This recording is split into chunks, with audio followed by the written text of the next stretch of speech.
kidding? Just one shot? They're not all zombies, Doug. How do you fight this thing? Maybe we could drown it in A1 sauce. Well, sometimes that is better. The person you put up there ain't the person that comes back. It's a dance song to get down with. About 6 feet under. Get there. Ooh, I love this song.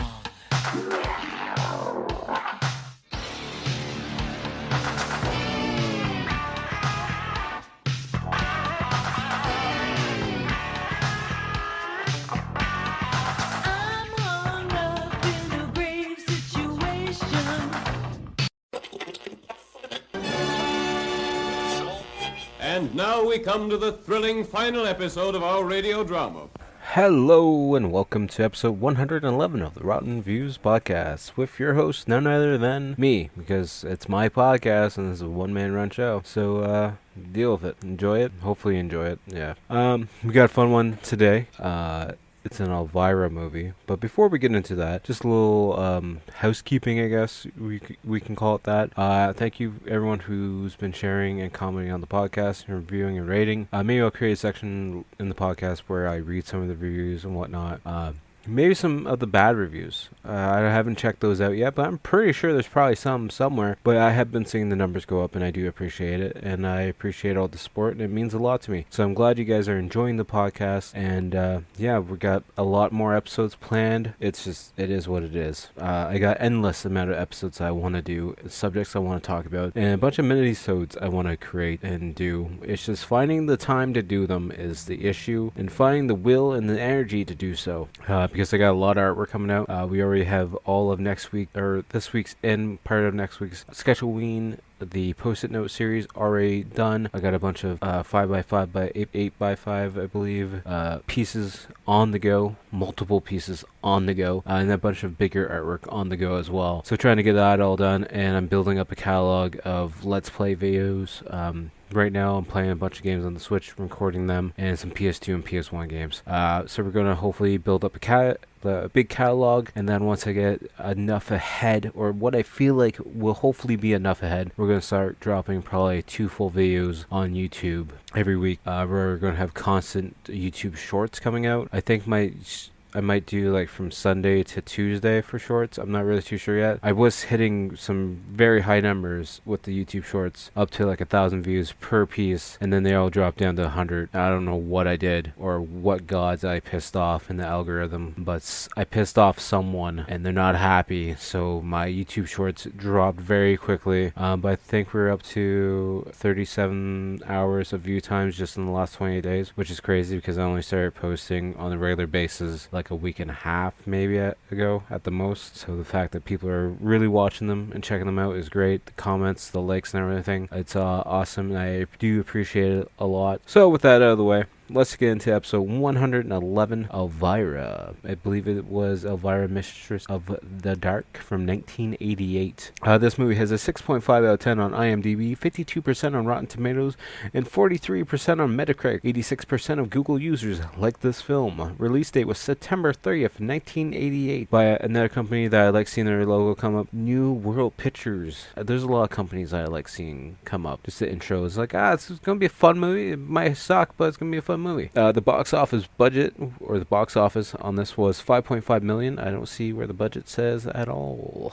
But it was, like I said, by New World Pictures, and it's a horror comedy. It's for 1 hour and 36 minutes. The quick rundown on Google is a horror movie hostess turns a punctual community on its ears when she arrives in town to claim her inheritance that she didn't even know about. Taglines: Elvira busts out in her outrageously funny feature film debut. It was apparently a PG-13 film, and also apparently she was a writer on this movie as well, which I thought was interesting. I didn't know about that at all. I don't think I've ever actually seen this movie before. I don't recall watching too much Elvira as a kid. There might have been the occasional movie here and there, but yeah, I don't recall sitting down with my parents, which would be really weird to watch with this because, you know, the boobs always right out there in the face. It might be a little awkward to watch, but I don't remember watching it, so I might have. God knows. A little bit of trivia about this. Apparently, the 1958 T-Bird. Let's try and slow it down a little bit and speak proper English so we don't mess things up too much. The 1958 T-Bird hardtop that was purchased for $2,500 went through 7,000 plus of alterations to become her Elvira mobile. She apparently claimed in December of 2021 she didn't really like it too much. It never really worked that well, and she actually has kept the vehicle until then. And then she actually auctioned off the steering wheel, the license plate cover, hood, and dashboard ornaments, and got in roughly $19,795 for those various items. So I'm not sure. I'm assuming the rest of the car is just parted out, probably junked, but that would make the most sense. And now, preview time.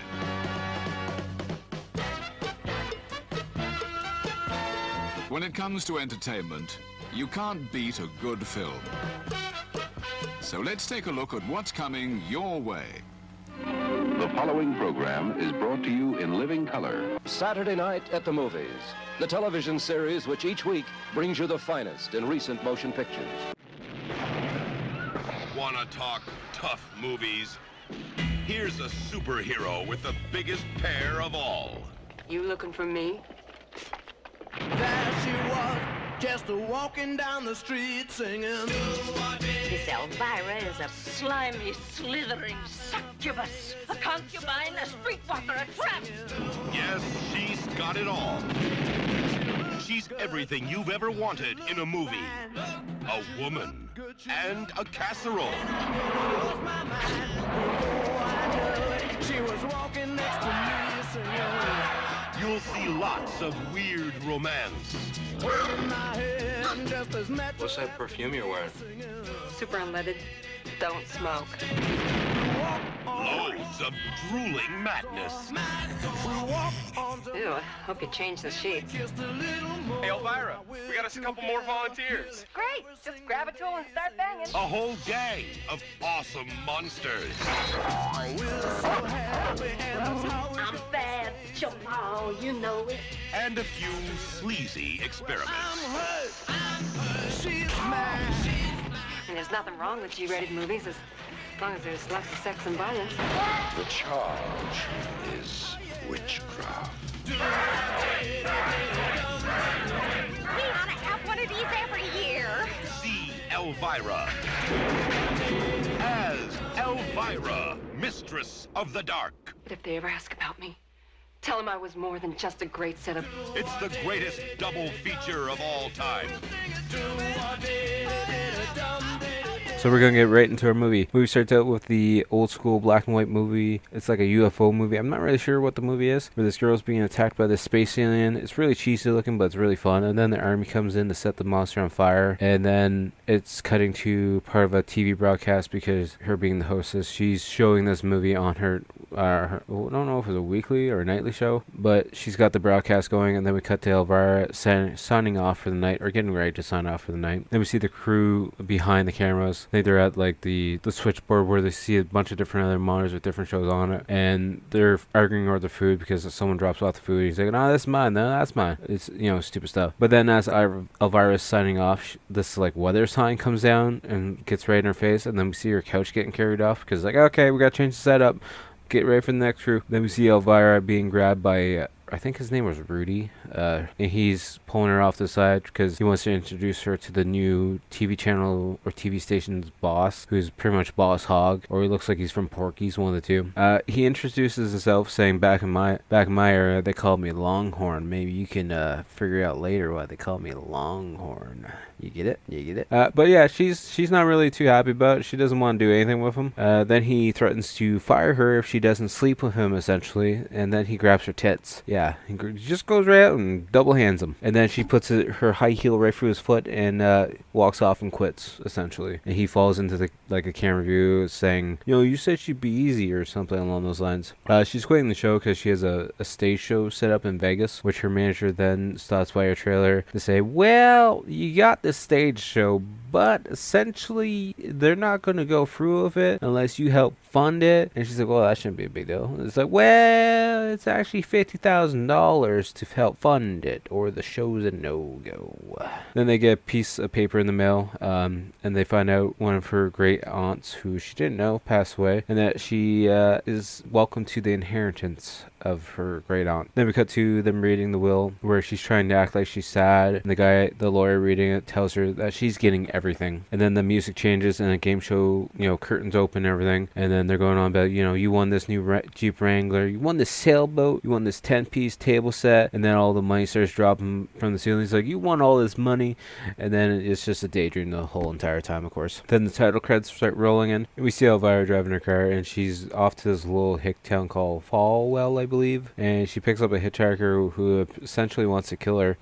because I think he's like looking at her all creepy, and then next thing you know, we see him with his shirt off, so I'm not sure if you're trying to get over, and then he runs off scared, and then she's like, oh, here's your axe back. She throws it, and we hear him screaming off camera. Then we see her getting pulled over for speeding, and she opens up the glove box to put the ticket inside, and a bunch of other tickets fall out, and she's like, I gotta come up with a new line to try and get a ticket. She pulls up to this gas station and has to pump her own gas, because the clerk there doesn't want to get off his chair because he's reading a book, having a smoke. But as she gets done pumping her gas, she goes to put the pump back, but doesn't actually sit in there, and that falls out and gas starts leaking out. And as she's getting ready to drive away, she looks at the clerk. She's like, yeah, that thing's going to kill you if you don't stop smoking. And then as he gets up and goes to walk away, and she's driving away, we actually see the whole gas station blow up. We make it to the small town, and we see everyone being peaceful and relaxed, and everyone's just enjoying the nice sunny day out and whatnot. And here comes her blasting her music through the town, and then everyone looking on confused, like, oh, that's a stranger, I don't know who that is. The strangers don't come here, tourists don't come here, nobody comes to visit. We can see her car starting to smoke a little bit, and then the hood literally blows right off, and the car's dead essentially. Then one of the older town ladies, Chastity, comes over to confront her, and then runs away calling her the Antichrist because of how she looked. And then we see these three jocks. She's like, well, do you know where the garage is? And they're like, yeah, it's just down this way. And they're like, well, you guys mind pushing my car? So she gets the three of them to push the car, and apparently we find out it's going to take a while for the car to be fixed, and she's asking where there's a place to stay or a motel and whatnot. And the owner of the garage, he's an older man, just going on about a story and whatnot, and she's pretty much like, I'm done with this, I'm just gonna walk to the motel. She doesn't even tell him that she's leaving. She just walks away, and he's still talking about the story. He sees that she's walking away. He's like, nice tits. She makes it to the motel where the clerk running it is an older lady. She's like, no rooms. And the buyer's like, what about the vacancy sign? And she just flicks the sign. See, no rooms. No rooms at all. And then what I thought was the husband comes out, and he's like, yeah, we got vacancy. The trucker with the bad skin just left. And she's like, oh, I hope the sheets got changed. And then we find out this younger girl is coming down the stairs, and she's shocked by Elvira. And we find out, by the sounds of it, that's the grandma and that's her son. But later on in the movie, I think they're kissing at one point. I don't know if it's the same two characters. I don't know. And even when they're in the council meeting, it says the keepers, Mr. and Mrs. Keeper, I believe, on the little plaques. I don't fucking know. But I don't think it's that properly written anyway, so I don't think there's a lot of time and effort gone into this one. I could be wrong, of course, but I don't think I am. Then the granddaughter takes Elvira to her room, and we find out her name is Robin, and the only fun spot in town apparently is the bowling alley, because after 4 o'clock, I think it can get a little wild. So of course we cut to the bowling alley where we see Elvira sitting down for a drink. She asks for a Bloody Mary, and the waitress says there's no hard alcohol after a certain time or whatever. And then she's like, would you like a virgin? And Elvira just sits there and says, I think I want a couple drinks first, and then I'll take your virgin. Because everything's a sexual related joke to her. Then these two creep guys start to sit down with her and try hitting on her and whatnot. And I think the one guy even asks, like, how about head? And that's not really impressing Elvira at all. So she takes her drinks and jumps on their crotch. And that, gets them all, pissed off. So they start fighting. And Elvira actually goes to stab the one guy, but it's a fake knife. So he starts freaking out because he thinks he's getting stabbed, but it's just a fake knife. So then the other guy goes to grab her from behind, and somehow his buddy punches him in the face. And then big muscle guy Bob comes in to save the day. And then I think Patty is the bowling owner, the bowling store owner, and she has a thing for Bob, and she's not happy about Elvira because she sees the connection apparently between the two already, or maybe it's just because Elvira's boobs are hanging out and she's like, I'm jealous of that. But yeah, Patty just thinks Elvira is nothing but trouble. Then Bob and Elvira leave the bowling alley, and they start talking as they're chatting, walking down the street, and we find out Bob shows movies, but it's only G-rated movies, and Elvira goes in to give him a kiss and closes her eyes, and she's waiting for the kiss, and Bob's in his truck waving as he drives away. Then we see the couple, I believe they're older couple, sitting down with the lawyer. Oh yeah, it's the maid, the driver, and Elvira's great aunt's brother, Vincent. They're sitting down with the lawyer. And the lawyer's like, well, we can't start yet. We gotta wait for the other family member. And Vincent's like, what other family member? It's only me. And that's when Elvira stumbles in. And Vincent's like, well, who the fuck are you? What are you doing here? I've never seen you or heard of you ever. And he doesn't really believe that Elvira's related to them, but, she is. So in the reading, we find out that the maid and the other driver get a couple little things. I'm not really too sure what it is. I think the driver might get her car. And then the other two are Vincent and Elvira. Vincent gets her assets, which are essentially nothing, as they say, and Elvira gets the house, the poodle, and the cookbook. That's what they're calling it, the cookbook. We find out Elvira gets the house, which, not a big deal. And she's like, well, what am I going to do with the cookbook and a dog? And she's not really too happy, though. She's looking for money, but there's no money. Then we see Vincent driving around, and he's not happy. He's complaining about not having the book. And we find out the two guys, his muscle and his driver, are actually the two guys that were hitting on Elvira in the bowling alley spot. Then as she's walking away down the sidewalk, because she's got to walk everywhere, Vincent pulls up and tries to talk to her, and she pretty much tells him to bus off because she just thinks it's a creep trying to pick her up. But then she looks over and she's like, oh, Uncle Vincey or Uncle Vinny or something along those lines. And they try to mingle and be sweet to each other, and he wants the cookbook, and she's like, all right, I'll do it for $50. And at that point, when she agrees to it, Chassie's walking by, and she thinks it's like a sexual favor for $50. She didn't hear anything about the cookbook. She's like, oh, gross. Then we see later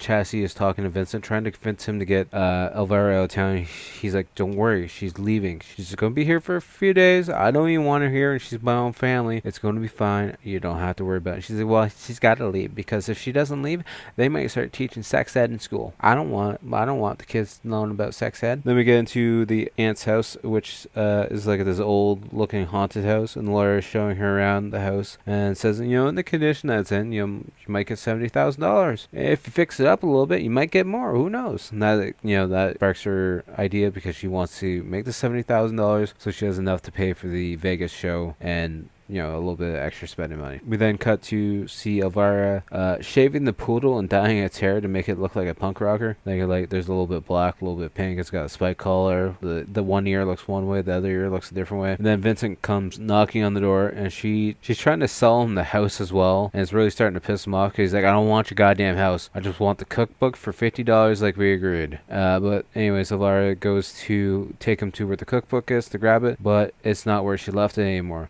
So Vincent is getting mad because he thinks she's just playing games with him. And then the poodle comes in growling, and she laughs, saying how, he just thinks he's a pit bull. Then that night it's rainy and it's stormy, and we see three guys outside with a camera trying to sneak pictures as they climb up the side of the house to try and see Elvira undressing in her bedroom. We then cut to a slow undressing scene as the guys are fighting to get position in the window to see, because there's three of them and the window's only big enough for two people to actually look in. And they clip a picture of her, and then we see I think it's her coming up to the window. She's got like face mask on, and it scares them, and they drop as she closes the window back down. It's like, don't you guys have anything better to do? As she closes the door or the window, they fall to the ground, and then they run off happy because they got a Polaroid. Then that night, Elvira is wakened in bed by the sound of someone saying her name. So she ventures through the old house to see where the sound is coming from. She's scared by this old lady that comes up behind her, and then she wakes up scared and goes back to lay down to bed to go back to sleep, and she puts her head down on the poodle, and she's like, get out of bed, you're not supposed to be in there. Then the next morning, we see a bunch of guys showing up to help fix the house so they can resell it. Then the grandma,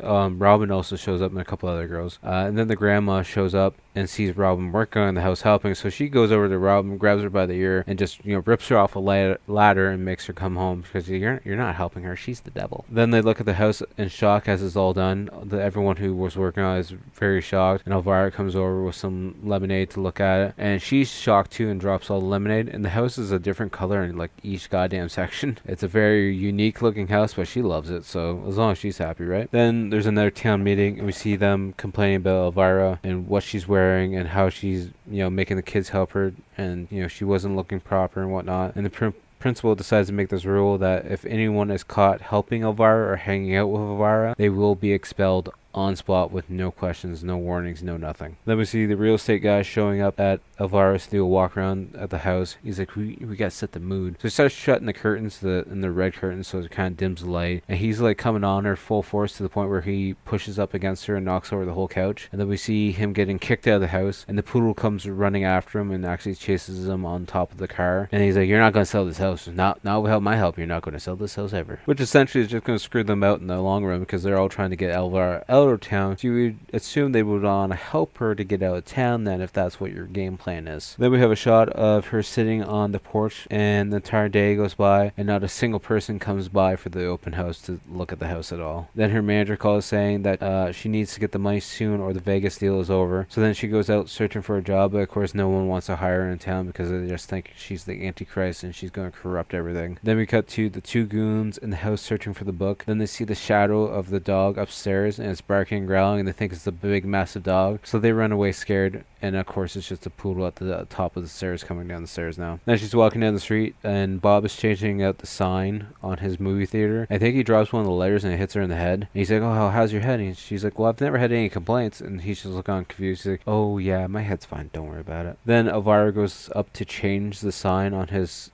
marquee or whatever it's called, and she's messing up the letters, so I think at one point it says sex or fuck, I forget. And Chassie looks across the street and sees it, and she gets all shocked, and then Elvira falls off the ladder. Bob catches her, but at the same time, Patty's in her car and sees it all happening, so she gets pissed off and she speeds away. They were together at some point in time. I'm not really too sure the whole details on that situation, but she definitely wants Bob. And then Elvira mentions how she has some classic movies in the trunk of her car that can help boost Bob's sales to get people to come into the movie theater, because he would offer her a job, but he doesn't make enough money to even support himself, so therefore he can't hire someone to help him out. Then we see Vincent going into the secret entrance, and of course his bookshelf, because that's where all secret entrances are, and he's going downstairs to this altar where he starts chanting to an evil guy to make him the master of the night. She's essentially a witch and he's a warlock, or trying to become a master warlock. Then Elvira goes into the bowling alley area. I think it's like the diner bowling alley spot. Yeah, it is, because we see later on, we see, I think, Patty off in the background. But everyone announces that they can't go to the midnight showing that she's throwing on, because they mentioned that the principal is ordering them not to be with her, because if they are, then they're all going to get expelled no matter what. Then she does her fake crying bit on the counter, and all the kids start coming together, and they're like, you know what, we'll sneak out for your midnight showing. Don't worry, we helped you with the house, and we're going to help you with this. Then because to see various kids sneaking out of their homes to get ready for the midnight viewing, and a lot of them are failing. Like, one guy took off his shoes to jump over a fence, and when he jumps over the fence, he lands in a muddy puddle. And then another guy is trying to sneak out of the house, and when he's sneaking out, he rips the ass out of his pants. He's like, fuck, I gotta go back inside and get new pants. And then we cut inside the theater, and we can see Patty has snuck inside the theater, because she's behind a curtain. All we see are the toes of her shoes and her pointy boobs coming through the curtain. That's all we see. And then we cut to them in the theater watching the movie as Elvira is giving commentary, and of course the movie that they're watching, which I'm going to be doing on this podcast at some point in time. I'm not sure when yet, but I did do a post-it note art piece for Sketchoween this year of it. It's going to be Attack of the Killer Tomatoes. I'm not sure when I'm going to fit that in there yet, but I'm definitely going to fit it in, because it's going to be fun. Then the movie ends, and Elvira starts doing her dance on stage. I guess she ends every episode with a dance. And there's this one scene where she's supposed to pull a rope, and glitter's supposed to all fall on her. Anyway, she pulls the rope, and the glitter doesn't fall out, because tar falls out, and then feathers come flying down, and she's looking up in shock. And of course, Patty's up in the rafters laughing about it, because she's the one that set up the trap. Then we cut to her at home in the bath complaining about the people in town as she's washing all the tar and feathers off. Yeah, Bob sitting on the couch in her house. I think the one person might have been Robin and one of her friends. It's two kids, nonetheless. Then Elvira, clues for the kids to, leave because she wants some alone time with Bob. And they're watching a movie together, but they're sitting on opposite sides of the couch. And Elvira goes to jump Bob, but he's a little bit scared. So I wasn't really sure if he was gay or if he's just never done it before. I'm not really too sure what his whole, thing is. Bob's like, I'm a little hungry. Why don't we go to the all-night truck stop? It's good food? And she's like, no, I got my great aunt's cookbook. I'm going to just go in the kitchen and see what I can cook up. So she starts cooking up this weird thing. Anyways, they go to sit down at the dinner table to eat, and it's in like a casserole dish or some kind of pot. Yeah, it's in a pot actually. It's not a casserole dish. Whatever. Anyway, she pulls the lid off it, and this monster comes out and starts attacking them. Actually, I'm jumping a little bit forward. Before that, she's looking at the cookbook and going through it, and she's like, oh, this must be written in a different language because I can't figure anything out. And she thinks she finds a recipe for some kind of casserole or whatnot, or soup or stew, and she's reading it, but it's actually a spell. She's looking at the stuff in the cabinets. She's like, oh, this is really different spice rack. But anyways, yeah, she puts the dish down. She also adds spray cheese and crushed up chips to the top of the dish because you're like, this looks disgusting. And it's apparently crushed up chips and spray cheese fixes everything. Doesn't matter what it looks like. Looks like shit, a little bit of spray cheese, you're good to go. But yeah, they're trying to put the monster back into the pot, and Bob's got his like fork and he's trying to like stab it. Then they try to flush it down the sink, and they turn on the trash compactor, and it finally gets sucked into the sink, and then it finally dies. Then Bob says, where did you learn to cook? And then she's like, I didn't. I don't know where to cook. I don't know how to cook. And then we see the poodle grabbing the book and running off with it to a room upstairs. And the poodle keeps barking on this trunk. So they open it up to look inside, and it's like full of bones, shrunken heads. And then there's other various items and a note for Elvira. And the note is asking them to keep the book away from Vincent, and that the book was a spell book of her mother's, and it holds a lot of ancient powers. Now Elvira thinks she finds a spell to make money, and the house starts to shake, and the lights go off, and it goes dark, and then Bob lights a lantern, and Elvira thinks that she's holding his trouser snake, because she's like, oh, I think it's a love potion, Bob. And he's like, oh, really? And it's actually just a snake in general that she's holding. She freaks out, and then the snake disappears. Then we cut to the Falwell Morality Club picnic, I believe it was, and we see Elvira sneaking a pot onto the food table, and of course we think it's going to be the same thing that happens again. Anyways, then we see Elvira watching from the bushes as Chassie, the older lady, starts, trying the food. She puts her finger in it and tastes it. She's, oh, it's pretty good. And then she, starts scooping some on her plate. Then we see everyone else eating Elvira's food, and they all love it. And the fact that Chassie actually goes back to get more because she's like, I feel a little odd. And everyone's getting horny off the food that Elvira made for some fucking reason. The Chassie and then is getting all horny, and then the old lady from the motel starts putting mustard on one of the guy's ears and licking and biting it off, which is really goddamn weird.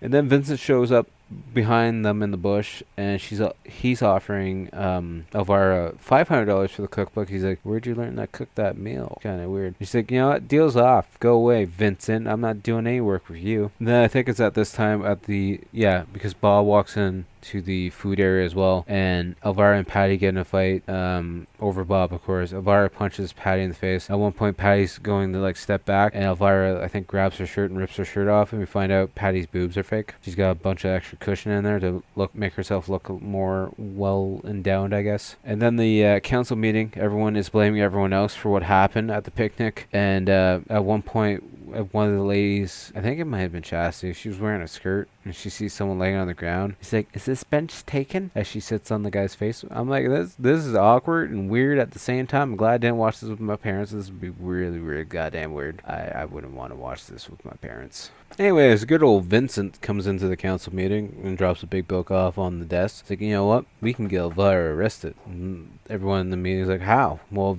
arrest her on the old law from Salem, but witchcraft. And they're like, all right. Sounds good. Then we cut to see Elvira in jail cell with her dog of all things. And then Bob shows up saying he got the best lawyer in county and that he's going to show up in the morning. And she's like, I'm going to be ashes in the morning. They're going to burn me alive, Bob. Then that night we see all the townsmayors setting up in the town square, getting ready to set up the stake to burn Elvira, where they also have a spot set up to burn the dog as well, because the dog's whining. She's like, what are you whining about? They're burning me. She looks out and she sees the dog's whining. She's like, oh. Sorry. Bob makes it to the house to get the book for Elvira because she wants the spell book to try and get herself out of the jail cell. But of course, Vincent and his bad guys are there and knocks Bob out and steals the book and ties him up as well. Then back in the jail cell, we see the dog doing circles, and then he changes into a punk rock rat. Unique, I guess. Also, the kids are all on top of the jail, and they're cutting through the ceiling at this whole time that this is going on, because that takes a while. But the kids finally, I think maybe a priest comes in to try and, crucify her or whatever, or, say a prayer to her, wishing her luck. And at that time, the kids actually break through the ceiling, but they're in the next jail cell over. So Elvira's like, Good job, kids. Anyways, then we see the rat version of the dog chewing on the ropes of Bob, and Bob's like, oh, is that you? And then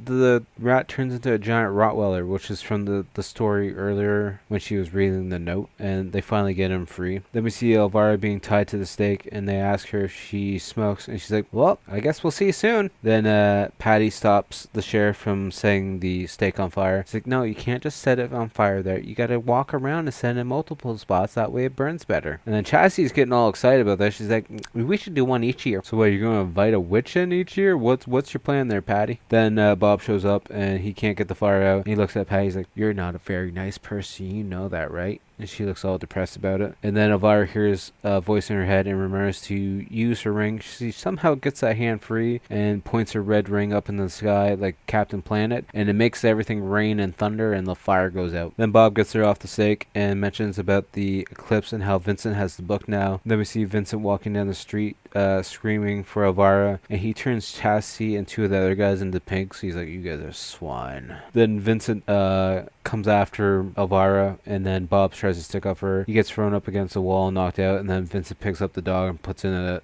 dumpster and closes the lid. And then we see Elvira losing her ring because she tries to fight back with it, and it literally comes off of her finger and goes right onto Vincent's finger, so she runs away screaming because she's scared shitless. Then we see Elvira in this like Rambo outfit, which I thought was really funny, and she shoots Vincent with maybe a toy bazooka or a real bazooka. I don't know if this town would have real guns. And then he laughs it off, so she runs away again into this graveyard. She throws her high heel at him though and gets him right square in the face, and he starts, trying to get it out, and he goes on about how it hurts as she runs away. She makes it back home where she's met by one of the creepy guys, and she throws, I think, a container of like leeches on his face, and he starts screaming and falls out the door. Then Vincent's arm comes through a wall and starts like choking her and banging her up against the wall. But above this area, there's an actual like medieval axe that comes down and like slices off his forearm and hand, so this hand now walks around on its own. Then Vincent is shooting fire out of his mouth, and he's trying to set the whole house on fire. And at one point he steps on the loose floorboard, which actually gets him right in the junk, which I thought was really funny. And then Elvira cuts the ring off the finger because that's the hand that got severed. And then we see the ring getting shot at Vincent, and he disappears into ashes. I'm not really sure what happens. And then we have a shot of her escaping the house as it's up in flames now. And then we see the next day she's sitting on the porch with Bob, who's in a neck brace, and the poodle is also in a neck brace as well. And she tells Bob her insurance doesn't cover acts of demons, so the house is now a write-off because it's pretty much gone. Then we see the town folk as a lynch mob. They're walking up to Elvira's house, and she's like, oh great, here comes the lynch mob. And it's just the town folk all there to say they're sorry for judging her and that she's the best thing to ever happen. And then one of the parents is like, yeah, you're the best thing to ever touch my son. And the son's like, I wish you'd touch me. And then the mechanic shows up with the car, and it's finally done. She's like, well, I don't know how I'm going to pay. And he's just winks. He's like, we'll work something out. Don't you worry. Then Patty comes up with a black eye and all. She's like, I'm sorry for setting you on fire. And then the lawyer comes up again. He's like, well, Vincent's dead now. Not sure where he is or where his body is, but you're the only kin to him. So you get all his stuff, and he's rich. So she then starts, I thought maybe daydreaming, but maybe it is something that actually happens. She's doing her Vegas performance, and it's pretty much an Elvira music video because you got these stage dancers that look like male demons or devils. They're all, I think, shirtless and suspenders, and then it just zooms in on her face after doing her little booby tassel thing for like 5 minutes, and she says unpleasant dreams, and the outro credits roll, and that's the end of the movie. This is, for the time period, a very silly, fun, cheesy movie, and I enjoyed it a lot. For being a first time watch, which I think is a first time watch for me, I definitely enjoyed it a lot, and I'll definitely rewatch it at some point in time. I think it's a really good movie, and I'm definitely going to check out her other movies as well, and TV shows and whatnot, and see what they're all like as well, because I do like the humor. I think it's fun, and she's easy on the eyes for being what she is, and she's dumb, but it's fun. I'm going to say that. It's dumb. It is. There's nothing super intelligent about this at all, but it's well done, written, comedy-wise for 1988, so you can't really complain. On the Rotten scale, I'm going to give it a 7.5 out of 10. I think it definitely deserves it, and I think you guys should definitely check it out, which we're going to bring up our next movie. I forget the year on it because I'm a ditz. Alright, just quickly double check the year. This one's going to be a fun one. I haven't done it yet. It's from 1986. It's a horror sci-fi movie. It's got a couple of my favorite actors in it. It's got Bill Paxton and Lance Henriksen. It's also got some Sigourney Weaver. Some movie about aliens. It's called Aliens. Yeah, we're going to watch that one. I've watched it a lot and I enjoy it. So this is going to be a fun one. And it's actually a listener request. So you know who you are. And I appreciate you listening to the podcast. I don't know if you want your name given on the podcast anyways. So I'm not going to say it. So we're just going to leave it as that. But yeah, we're going to watch Aliens. I could probably make a whole month of watching the movies and get into the Alien vs. Predators. But we'll see how that goes. But yeah, like I said, October, horror movies all month. And then maybe next month we're going to do some action movies or something, or comedies, or switch it up a little bit. We'll see. But yeah, next movie on the watch list is Aliens. You guys can find a copy wherever. God knows where it is streaming. I know I own various copies of it. I own the DVD box set, I own the Blu-ray box set, and I have it on VHS on probably a couple different versions because I have always liked it. And Aliens game for the Xbox One, Isolation I believe it was called, definitely a very cool game. I know a lot of people got bored of it because of this playstyle and the stealth style of it, but I enjoyed it and I thought it was really well done. So you guys should definitely check that out if you're gamers at all. I would highly recommend that out. But yeah, as always, the outro music is by Blood Opera, a Toronto-based horror band. Definitely go check them out. Their links will be all down below. But yeah, you can find them on Spotify, Instagram, SoundCloud, all that fun stuff. Definitely go check them out. Tell them that I sent you there. If that makes proper English. I'm so good at this job. I'm glad it's almost over because it's midnight at this point of this recording, and I gotta be up for 5 a.m. to go get ready, kid for daycare and work and all that other fun jazz. And I'm probably still going to do the dishes and laundry and some other crap tonight because that's what I do. Anyways, enough about that all crap. Also make sure to check out my YouTube. The links will be down below. Follow me on all social medias at Typhonstein.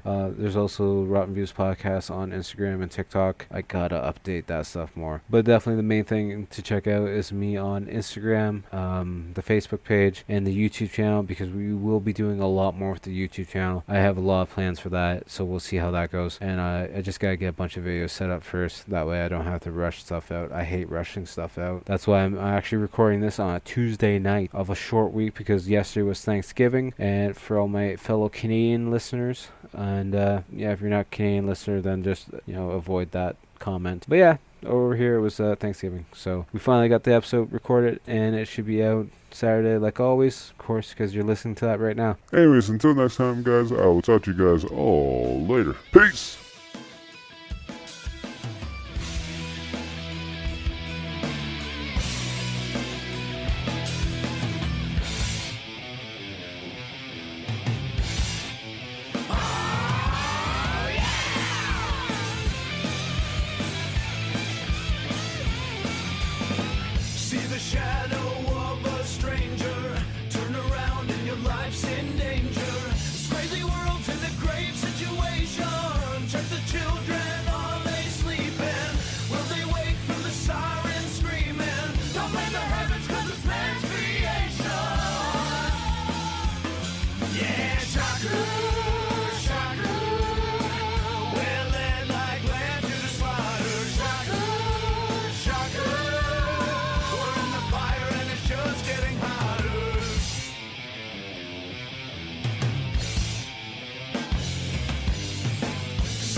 Shudder 'cause the leaves are turning. Winter's coming and it's cold.